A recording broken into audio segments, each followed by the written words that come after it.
क्या यही इसी तरह का रवैया चुनाव में दिखाई देगा 2024 में? चंडीगढ़ को लेके, चुनाव को लेके क्या-क्या नहीं कहा सुप्रीम कोर्ट ने? क्या लगता है कि ऐसे ही रहेगा अभय जी, या कुछ चेंज करेगा? कुछ शर्म आएगी?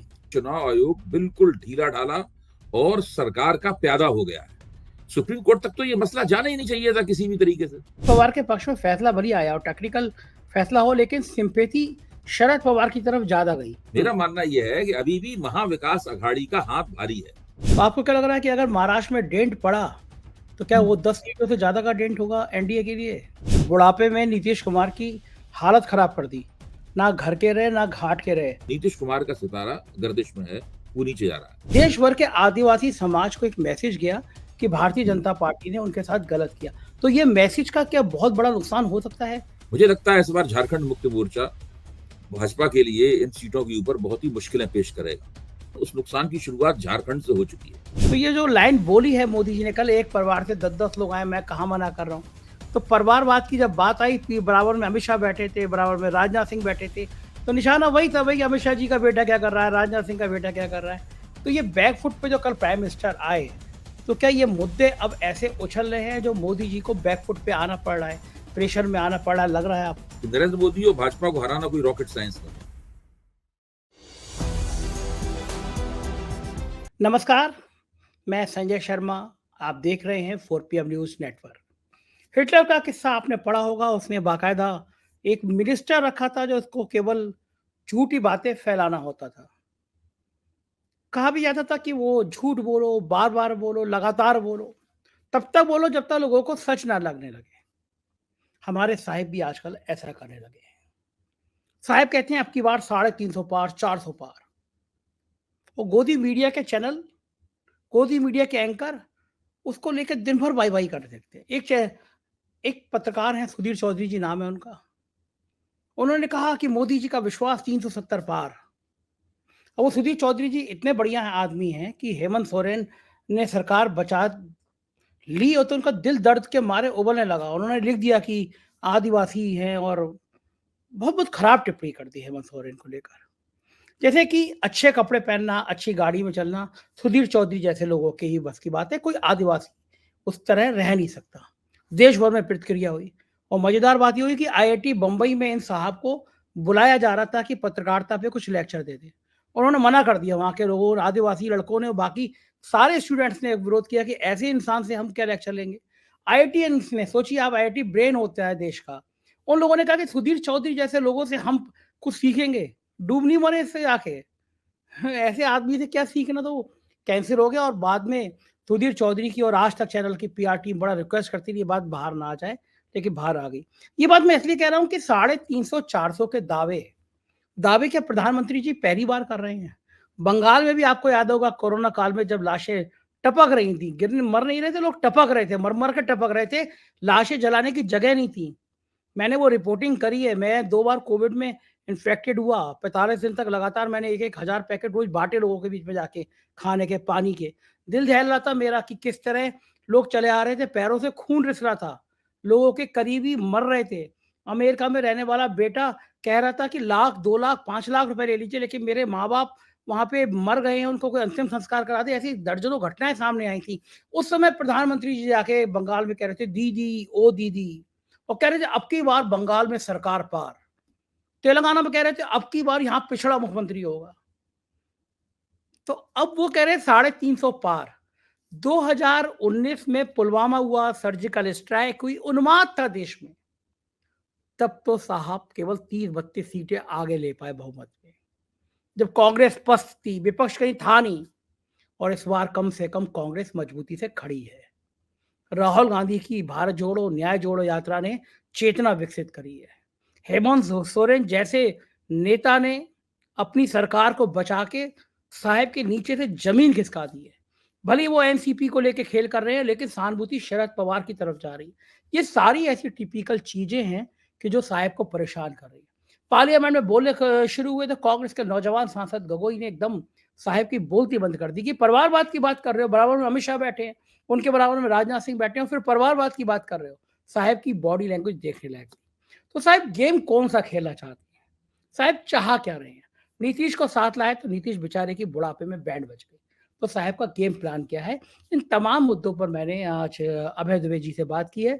आप सब जानते हैं अभय दुबे जी को, देश के जाने-माने पत्रकार हैं। तमाम बड़े टीवी चैनल में आप उनको देखते रहते हैं, उनको सुनते रहते हैं। तो हम चलेंगे आज अभय दुबे जी से कई राजनीति के कई बड़े पहलुओं पे बात करेंगे और जानेंगे कि विश्व गुरु की हकीकत क्या है।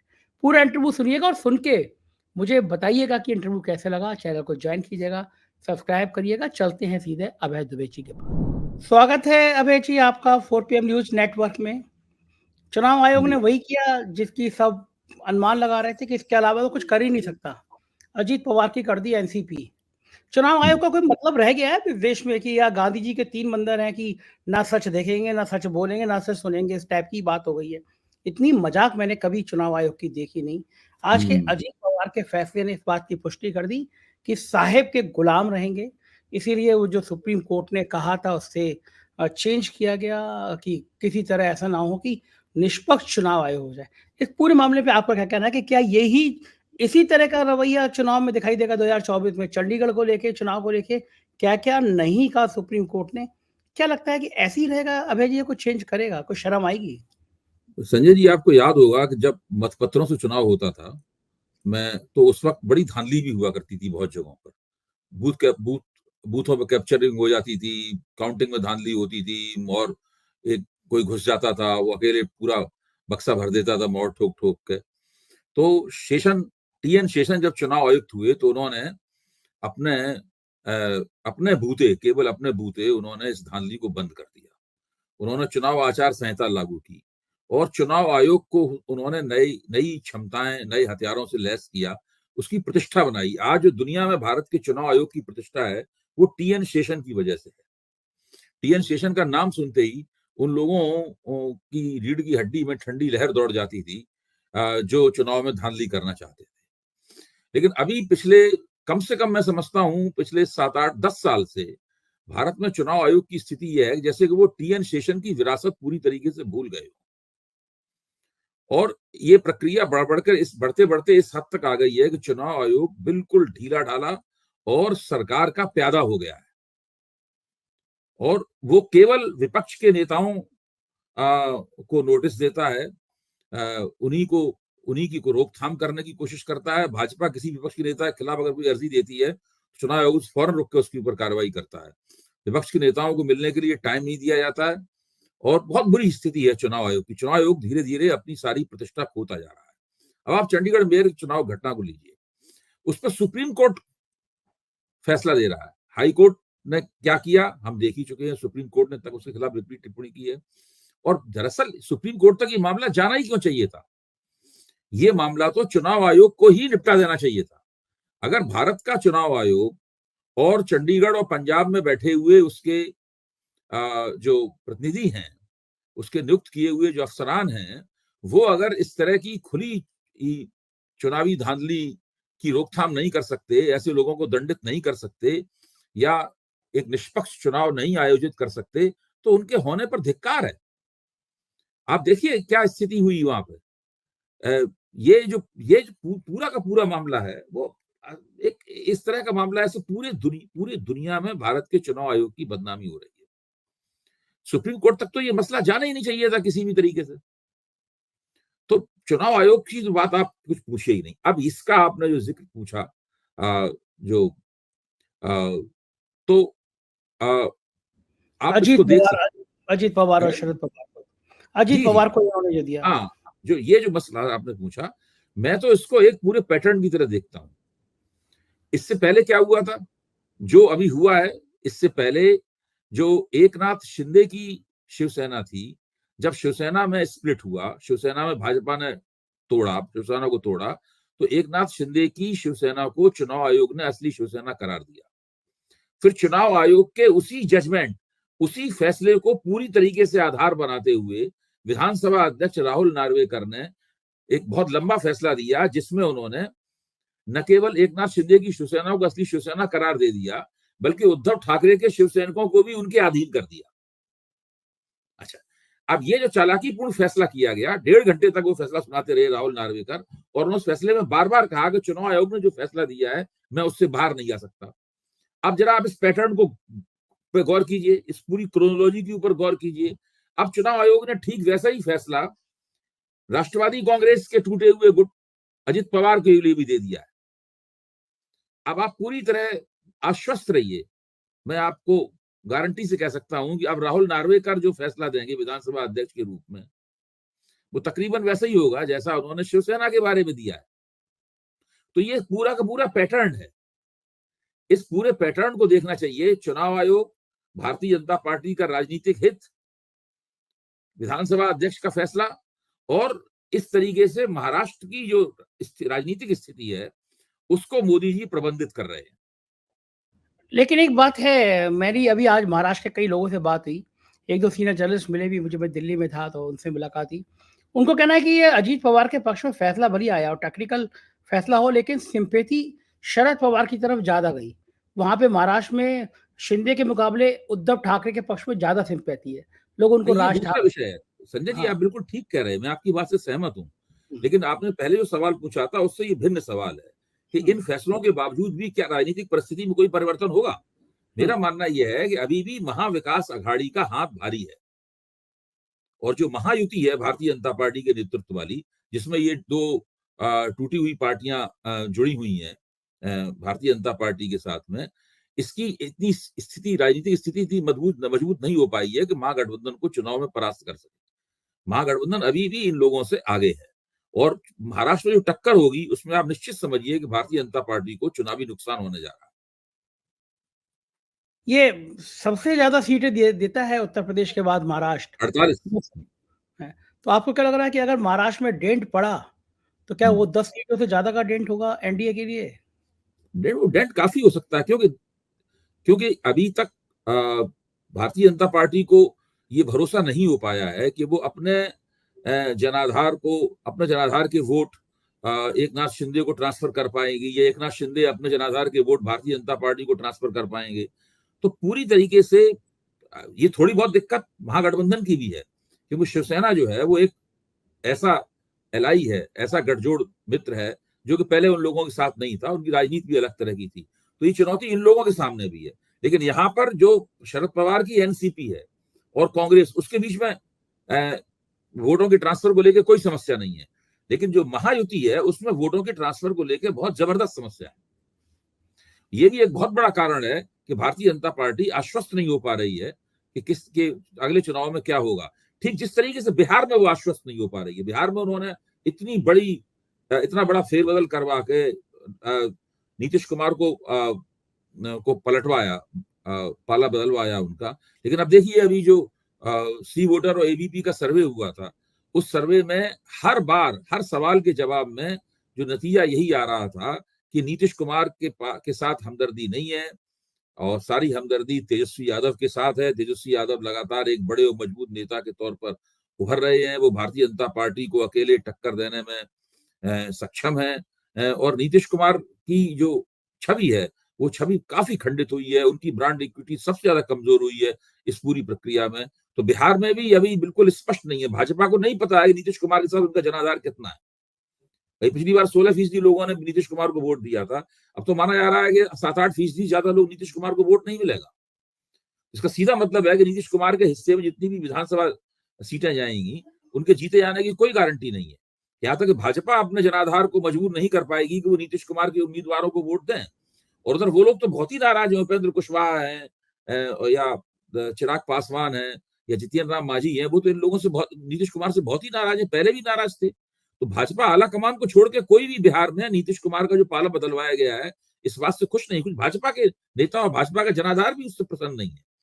और ये स्थिति महाराष्ट्र की भी है। ये जो भारतीय जनता पार्टी ने जो राजनीतिक प्रबंधन किया है, मेरे ख्याल से भाजपा को आज की तारीख तक नहीं पता है कि इस राजनीतिक प्रबंधन का फल उसके पक्ष में सकारात्मक निकलेगा या नकारात्मक निकलेगा। भाजपा अभी भी शंकित है। मेरे एक मित्र है बिहार का, वो कह रहा था कि बुढ़ापे में नीतीश कुमार की हालत खराब कर दी, ना घर के रहे ना घाट के रहे। अगर तो नीतीश बीजेपी कुमार खुद उसके जिम्मेदार हैं। देखिए, नीतीश कुमार खुद उसके जिम्मेदार हैं। नीतीश कुमार जो इंडिया गठबंधन है उसके संस्थापकों में से एक थे। वो सोनिया गांधी, राहुल गांधी और मल्लिकार्जुन खड़गे की के सहयोग से और उनकी सहमति से इन तमाम नेताओं से मिले थे। जब नीतीश कुमार ये प्रस्ताव लेकर राष्ट्रीय भाजपा विरोधी एकता का प्रस्ताव लेकर नेताओं से मिलते थे, तो लोगों को इस बात का एहसास था कि इनके पीछे कांग्रेस का भी हाथ है। नीतीश कुमार ने तो वो किया जो बहुत ही गजब। देखिए, नीतीश कुमार उन्होंने आज तक एक भी ऐसा तर्क, मैं बार-बार इस बात को कह रहा हूं, उन्होंने आज तक एक भी ऐसा तर्क नहीं पेश किया है जिससे उनका पाला बदलना सही साबित हो सके या लोगों को लगे कि उन्होंने ठीक काम किया। अगर वो बिहार में रहते, गठबंधन में रहते, तो गठबंधन बहुत बुरी तरीके से हराता भारतीय जनता पार्टी को, बहुत बुरी तरीके से हराता भारतीय जनता पार्टी को। लेकिन बिल्कुल साफ था, उनका जीतना तय था, फिर भी उन्होंने पाला बदल किया इसका सीधा। और उनके तेजस्वी यादव के साथ कोई खटपट नहीं चल रही थी, वो एक भी ढंग का आरोप तक नहीं लगा पाए तेजस्वी यादव के ऊपर। और आप तेजस्वी यादव, लालू यादव देखिए, बिल्कुल चुप बैठे हुए हैं, उनकी तरफ से कोई बयान वगैरह नहीं आ रहा, अच्छा, वो क्योंकि चुप वो क्यों है? जानते हैं कि वो मजबूत विकेट के ऊपर है। वो क्यों नहीं कमेंट क्यों नहीं कर रहे? कुछ जवाब नहीं दे रहे तेजस्वी, ऐसा क्यों नहीं, है? वो जानते हैं कि वो मजबूत विकेट के ऊपर हैं, उनको ये सब कहने की कोई जरूरत नहीं है। देखिए, उनका सितारा चढ़ रहा है और नीतीश कुमार का सितारा गर्दिश में है, वो नीचे जा रहा है। एक बड़ा मजेदार वाकया सोशल मीडिया पे वायरल हो रहा है, और राहुल गांधी ने भी कहा कि जब शपथ लेके वापस चले नीतीश कुमार, तो कुछ दूर जाके 15 मिनट बाद याद आया कि मेरा मफलर वहीं रह और गया। भूल गए। लौट के भूल गए, तो गवर्नर देख के कह रहे, अरे इस बार इतनी जल्दी वापस आ गए आप। तो ये किसी नेता के बारे में सोचिए आप कि आज से 1-1.5 साल पहले नीतीश कुमार की नहीं, कितनी नीतीश कुमार की ब्रांड इक्विटी तकरीबन खत्म है। देखिए, अब उनको, अब ठीक है, वो मुख्यमंत्री बने रहेंगे, मुख्यमंत्री तो पहले भी थे, हाँ, ठीक उनकी बात है। कुर्सी खतरे में थोड़ी ना थी। नीतीश कुमार के इससे हमदर्दी रखने वाले जो बिहार के पत्रकार हैं, उनसे मेरी चर्चा हुई, मैंने उनको सुना भी, सब कह रहे हैं कि नीतीश कुमार की कुर्सी के ऊपर ऐसा कोई खतरा नहीं था कि वो इतनी बड़ी पलटी मारते। भाई, मुझसे भी जब पूछा जाता था, आपने भी पूछा था और साथियों ने भी पूछा था, तब मैं कहता नीतीश कुमार बदलेंगे नहीं पाला, और उन्होंने मुझे गलत साबित किया, उन्होंने सही बात, प्रशांत किशोर को सही साबित किया। सही साबित किया। प्रशांत किशोर ज़्यादा जानते हैं उनके बारे में। अच्छा, एक बात बताइए अभय जी, कुछ हम्म, सितारे गड़बड़ नहीं चल रहे हैं? झारखंड में हाथ डाला, सरकार बच गई, और हेमंत सोरेन ने जो भाषण दिया वो ऐतिहासिक भाषण, पूरे देश में महाराष्ट्र से लेकर और साउथ तक हर जगह के आदिवासी के दिल में पीड़ा हुई कि भारतीय जनता पार्टी ने अपमानित किया। एक तो राष्ट्रपति आदिवासी होने के बावजूद उनको पार्लियामेंट के उद्घाटन में नहीं बुलाया, राम मंदिर के उद्घाटन में नहीं बुलाया, मतलब एक रबर स्टैम्प बना दिया आपने, एक आदिवासी को सीट दे दी, राष्ट्रपति बना दिया और रबर स्टैम्प बना दिया, कहीं जाएंगी नहीं, कहीं छुएंगे नहीं, कहीं पूजा नहीं करेंगी। और दूसरा, आपने एक आदिवासी मुख्यमंत्री के संग ईडी वीडी सारे षड्यंत्र किए, गवर्नर हाउस में उसके अरेस्टिंग के लेके मुद्दा बनाया गया, भयंकर हजारों लाखों लोगों ने रैली करी और सरकार बच गई। तो आपको लग रहा है कि कुछ सितारे इस समय बीजेपी के गर्दिश में चल रहे हैं, जहां हाथ डाल रहे हैं, देखिए, नीतीश का हर हाथ डाला जगह वहां। इनका इनका मानना यह है कि हर जगह हम स्ट्रेटेजिक मैनेजमेंट कर सकते हैं, हम रणनीतिक प्रबंधन कर सकते हैं और उसके जरिए राजनीतिक परिस्थितियों को अपनी ओर झुका सकते हैं। कई जगहों पर इस काम में ये कामयाब भी हुए हैं। लेकिन न तो महाराष्ट्र में दो पार्टियां स्प्लिट की, अभी तक इन्हें कामयाबी मिली है, न बिहार में या नीतीश कुमार से इतनी बड़ी पलटी मरवाई गई, वहां अभी इतनी कामयाबी मिली है। अब आप आ जाइए झारखंड में। झारखंड में जो इन्होंने किया है, उससे तो जो आदिवासियों के वोट मिलने की इनको बहुत वो थी। देखिए, बीजेपी के पास आदिवासियों के बारे में एक बहुत बड़ी योजना है, और वो आदिवासियों को अपने साथ स्थायी रूप से जोड़ने के लिए एक राष्ट्रीय स्तर पर एक योजना पर काम कर रही है। कभी समय आएगा तो मैं उस योजना के बारे में चर्चा करूंगा। ये पिछला जो चुनाव था, तीन तीन राज्यों वाला, उसमें छत्तीसगढ़ में भारतीय जनता पार्टी को आदिवासियों का वोट कांग्रेस से ज्यादा मिला है, लेकिन राजस्थान में और मध्य प्रदेश में ज्यादा नहीं मिला है। हालांकि आदिवासी सीटें भाजपा ने जीती हैं, वो उसकी वजह दूसरी है। उसकी वजह यह है कि गैर आदिवासी भाजपा के आदिवासी वोटों से जुड़ गए और उन्होंने उनको बहुमत दिला दिया, वो एक अलग बात है। लेकिन अभी भी कांग्रेस आदिवासियों के बीच में नंबर 1 पार्टी, इस खासतौर से इस बेल्ट पे। और उन्होंने जो जिस तरह झारखंड में उन्होंने ऑपरेशन लोटस 2 चरणों में चलाया। पहला चरण ये था कि राज्यपाल जो है वो शपथ ही नहीं दिलवाएंगे, और वहां पे या तो भाजपा सरकार बने, और भाजपा सरकार ना बने तो राष्ट्रपति शासन लग जाए, और 11 महीने सरकार चलेगी। 11 महीने में जिन पूंजीपतियों के पैसे के जरिए और उसकी अगुवाई में सब ऑपरेशन लोटस चल रहा था, उनकी बल्ले बल्ले होती, क्योंकि झारखंड अपने खनिज संपदा के लिए और धातु और संपदा के लिए बहुत मशहूर है, बहुत जाना जाता है। तो 11 महीने बहुत होते हैं वहां पर। अगर केंद्र सरकार के हाथ में प्रशासन चला जाए या भाजपा के हाथ में प्रशासन चला जाए, तो उनके वारी न्यारी करने के लिए। तो मैं ये मानता हूं कि जिस तरीके से हेमंत सोरेन ने भाजपा की गोटी लाल नहीं होने दी और जिस तरह से अपने आप को जिस तरह अपना बचाव किया उन्होंने और अपनी आदिवासी पहचान को उन्होंने सामने रखा, और चंपई सोरेन ने सामने रखा। भाई चंपई सोरेन और हेमंत सोरेन के चेहरे आप देखिए, वो चेहरे देखते ही लग जाता है कि ये आदिवासियों के नुमाइंदे हैं। जिस तरह से वो बोल रहे हैं उसमें भी वो अपनी आदिवासी पहचान को बार बार सामने रख रहे हैं, अपनी कमजोरियों को भी बता रहे हैं, भाई हमारे अंदर ये कमजोरियां हैं। तो मुझे तो लगता है कि जो झारखंड में 14 सीटें हैं, भाजपा ने पिछली बार 11 सीटें जीती थी, इस बार कम से कम 5 या 6 सीटें ऐसी हैं जो कि पूरी तरह से ट्राइबल वोटों पर आधारित है। ट्राइबल वोट ही वहां पर निर्णय लेते हैं। मुझे लगता है इस बार झारखंड मुक्ति मोर्चा भाजपा के लिए इन सीटों के ऊपर बहुत ही मुश्किलें पेश करेगा। इतना ज़्यादा क्रांति भी हुई है। एक जाने-माने एंकर हैं सुधीर चौधरी साहब, उन्होंने एक कमेंट कर दिया आदिवासियों को लेकर और फिर क्या कि देश भर में रिएक्शन हुआ। आईआईटी बॉम्बे ने बुलाया तो उनको मना कर दिया कि हम आपको बुलाएँगे नहीं, वहाँ के छात्रों ने विरोध कर दिया। और राहुल गांधी ने भी कहा कि आदिवासी, प्रियंका ने, अखिलेश ने, सबने मतलब देश भर के आदिवासी समाज को एक मैसेज गया कि भारतीय जनता पार्टी ने उनके साथ गलत किया। तो ये मैसेज का क्या बहुत बड़ा नुकसान हो सकता है पार्लियामेंट के चुनाव में? देखिए 24 नुकसान तो होगा, निश्चित रूप से नुकसान होगा और उस नुकसान की शुरुआत झारखंड से हो चुकी है। उसका असर उड़ीसा की आदिवासी बेल्ट पे ही पड़ेगा। भारतीय जनता पार्टी पूरी कोशिश कर रही है कि बीजू जनता दल के साथ में कोई एक समझौता निकाल ले।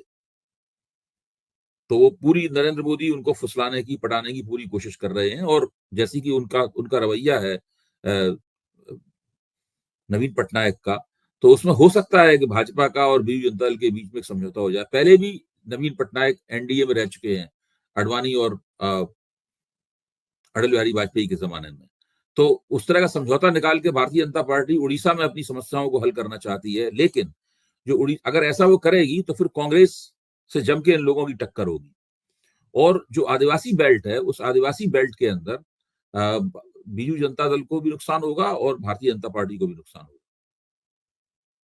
कुछ चीज़ें ऐसी हो जा रही हैं जिसकी बात कह रहा हूँ कि बार-बार की दिन गड़बड़ा रहे हैं। जैसे प्राइम मिनिस्टर बोल रहे थे और कल को उनके भाषण की गोदी मीडिया बड़ी दिन-रात तारीफ़ कर रहा था। बोलते-बोलते वो परिवारवाद की बात शुरू हुई। गोगोई साहब उठे और एक गौरव गोगोई ने एक झटके से सब हवा निकाल दी कि वंशवाद की बात कर रहे हैं और नाम गिना दिए कि कौन-कौन सी पार्टियाँ, किन-किन के परिवार के लोग। और प्राइम मिनिस्टर की, मोदी जी की एकदम भाव-भंगिमा बदल गई, एकदम बोल पड़े वो, मैं कहाँ मना कर रहा हूँ एक परिवार से 10-10 लोग आए। तो ये जो लाइन बोली है मोदी जी ने कल, एक परिवार से 10-10 लोग आए, मैं कहाँ मना कर रहा हूँ। तो परिवारवाद की जब बात आई, बराबर में अमित शाह बैठे थे, बराबर में राजनाथ सिंह बैठे थे, तो निशाना वही था भई, अमित शाह जी का बेटा क्या कर रहा है, राजनाथ सिंह का बेटा क्या कर रहा है। तो ये बैक फुट पे जो कल प्राइम मिनिस्टर आए, तो क्या ये मुद्दे अब ऐसे उछल रहे हैं जो मोदी जी को बैक फुट पे आना पड़ रहा है, प्रेशर में आना पड़ रहा है, लग रहा है आपको?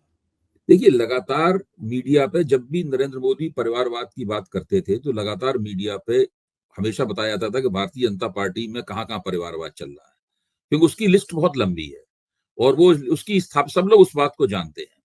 अब मोदी जी की अदा ये है, वो ये मानते हैं कि हम जो कह रहे हैं वो सही है और ये भी वो मानते हैं, उनके मन में ये है कि हम जो कहते हैं जनता उस पर ज्यादा यकीन करती है, दूसरे जो कहते हैं उस पर यकीन नहीं करती। तो भारतीय जनता पार्टी के खिलाफ जो क्षेत्रीय शक्तियां खड़ी हैं, वहां पे वो परिवारवाद का अटैक करते हैं और खास तौर से कांग्रेस के ऊपर करते हैं कि वो पार्टी ही वो उनकी है। केवल उनका यही तो कहना है कि राजनाथ सिंह की पार्टी, राजनाथ सिंह के परिवार की कोई पार्टी नहीं है, या अमित शाह के परिवार की कोई पार्टी नहीं है। यही तो उन्होंने कहा।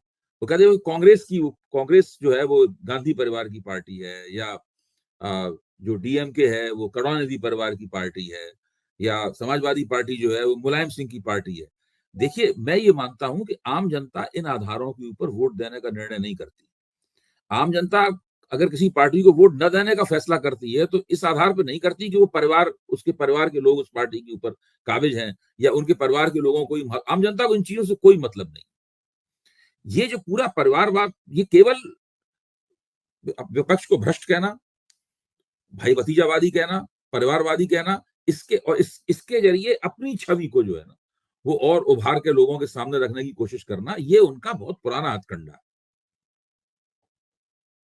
लेकिन क्या ये हथकंडा कामयाब हो रहा है? क्योंकि सोशल मीडिया में मैं देख रहा हूँ लगातार ट्रोल हो रहे हैं, लगातार उनके खिलाफ बातें कर रही है। पहले करते नहीं थे। पहले मैंने कभी नहीं देखा कि मोदी जी के ऊपर मीम बन रहे हो, मोदी जी के ऊपर कमेंट हो रहे हो। अब तो उनके पक्ष में कम और विरोध में सोशल मीडिया पे, ट्विटर पे देखिए, विरोध का पक्ष ज़्यादा नज़र आ रहा है। तो क्या समाज में एक बदलाव आ रहा है? समाज में भरी गोदी मीडिया दिन भर मोदी मोदी चिल्ला रहा हो, लेकिन जो सोशल मीडिया के बाकी प्लेटफॉर्म है उन पे नाराजगी लोगों की बढ़ते हुए देखना, क्या ये इस बात का संकेत है कि कहीं कुछ गड़बड़ है, कहीं कुछ लोगों के बीच में उबल रहा है जो सरकार के लिए एक अलार्मिंग है? ये बताने के लिए काफी है कि लोग खुश नहीं हैं। मेरी तो रीडिंग ये है कि इस वक्त मोदी जी के खिलाफ एक एंटी इनकम्बेंसी है। उस एंटी इनकम्बेंसी को विपक्ष अगर योजना पूर्वक काम करे तो उस एंटी इनकम्बेंसी को काफी बढ़ा सकता है। मुझे लगता है कि उसके लिए विपक्ष को एकता करने की जरूरत है। विपक्ष की जो कमजोरी है वो ये है कि अभी तो उस तरह की एकता की इमेज नहीं प्रोजेक्ट कर पाया है जो उसे अभी करने देना चाहिए थी। मैं हमेशा से मानता रहा हूं कि नरेंद्र मोदी और भाजपा को हराना कोई रॉकेट साइंस नहीं है। विपक्ष अगर एकता स्थापित कर ले तो ये काफी सीटें इनकी कम की जा सकती हैं, और सीटें कम होते ही इनके जो अविजेय रहने का जो एक महिमा बनी हुई है, एक प्रभामंडल बना हुआ है, ये खंडित हो जाएगा। और फिर इनसे भारतीय जनता पार्टी के दफ्तर में ही उनके कार्यकर्ता सवाल पूछना शुरू कर देंगे कि भाई आप बताइए कि आपने जो हमसे वायदा किया था कि इतने इतने वोट मिलेंगे, वो कहाँ है? अब संसद में उन्होंने जो भाषण दिया है उस भाषण में देखिए, वो भाषण तो बताता है कि वो किस मुगालते में है और वो क्या कहना चाहते हैं। आप बता रहे हैं कि उनको उनकी पार्टी को कितनी सीटें मिलेंगी, 450 सीटें मिलेंगी। ये सब बातें जो कही जा रही हैं, अब विपक्ष को चाहिए, मैं मानता हूं कि विपक्ष के लिए उन्होंने जो कहा है उसके पीछे अहंकार तो निश्चित रूप से है, लेकिन ये अहंकार मोदी को इसलिए सुविधाजनक लगता है, इस अहंकार की अभिव्यक्ति, क्योंकि उनको लगता है कि विपक्ष उनके खिलाफ वो एकता नहीं कर पा रहा है जो एकता विपक्ष को करनी चाहिए थी। देखिए, जिन दिनों जस्ट इंडिया गठबंधन बना था, वो पूरा क्षण और उसके बाद का कुछ समय नरेंद्र मोदी को बहुत विचलित करने वाला समय था। इन लोगों की समझ में नहीं आ रहा था कि इस नया जो गठबंधन खड़ा हो गया है, इसका क्या जवाब दें। उनके पार्टी के हमदर्द पत्रकार हैं, वो भी मानने लगे थे कि इस बार 2019 के मुकाबले एक नई घटना घटित हुई है, और वो नई घटना बिल्कुल अनूठी घटना है जो 2014 में भी मौजूद नहीं थी, कि मोदी के खिलाफ एक विपक्ष का गठबंधन है। इस बार मोदी की लोकप्रियता को उसकी कसौटी पर कसा जाना होगा। लेकिन जो भी हो, जो राजनीतिक विकास क्रम हुआ विधानसभा चुनावों के बाद में और उसके दौरान, उसमें विपक्ष की एकता उतनी होती हुई नहीं दिखाई पड़ी। ये चीज मोदी को इस प्रकार की बड़ी बड़ी बातें कहने की गुंजाइश देता है। लेकिन एक बात है, बताइए मुझे कि विपक्ष की एकता नहीं हो पा रही, इसके लिए क्या रीजनल पार्टी जिम्मेदार है या कांग्रेस ज्यादा जिम्मेदार है? कांग्रेस ज्यादा जिम्मेदार है। मुझे कहने में कोई संकोच नहीं हो, मैं बार बार इस बात को कहता हूं, गेंद पूरी तरह कांग्रेस के पाले में थी। कांग्रेस सबसे बड़ी पार्टी है, उसके नेतृत्व में ही विपक्ष की एकता हो सकती थी, और उसी को देखते हुए कांग्रेस ने पूरी इंडिया गठबंधन का जो संयोजकत्व था अपने हाथ में रखा, लेकिन उस काम को किया नहीं ठीक से कांग्रेस ने। कांग्रेस को जो पता था कि उसे क्या काम करना है, फिर भी उसने उस काम को नहीं किया। ये एक ऐसी बात है जो थोड़ा ताज्जुब में डालती है। भाई, अगर कांग्रेस ठीक से काम करती उसका लाभ तो कांग्रेस को ही होता। थैंक यू अभय जी। तो ये थे अभय दुबे जी, और पूरे विस्तार से बता रहे थे कि साहब का गेम प्लान है क्या और साहब वास्तव में फंसे हुए हैं। तो ये 300, 350, 400 इन बातों में मत जाइए। समाज की नब्ज को भी देखिए, समाज चाह क्या रहा है ये देखिए। सोशल मीडिया बता रहा है कि साहब की बातों की खिल्लियां कैसे उड़ रही हैं। तो जाहिर है इस बार आसान नहीं है। कांग्रेस और विपक्ष अगर मजबूती के साथ तालमेल कर गया तो इस बार साहब की कुर्सी सत्ता से बहुत दूर भी खिसक सकती है। क्या होगा मैं बताता रहूँगा। आप देखते रहिए 4 PM चैनल, सब्सक्राइब करिएगा। हमारे राज्यों के चैनल हैं 4 PM यूपी, बिहार, गुजरात, महाराष्ट्र, राजस्थान, कर्नाटक, मध्य प्रदेश और 4 PM बॉलीवुड, उन्हें भी सब्सक्राइब करिएगा। शुक्रिया, थैंक यू।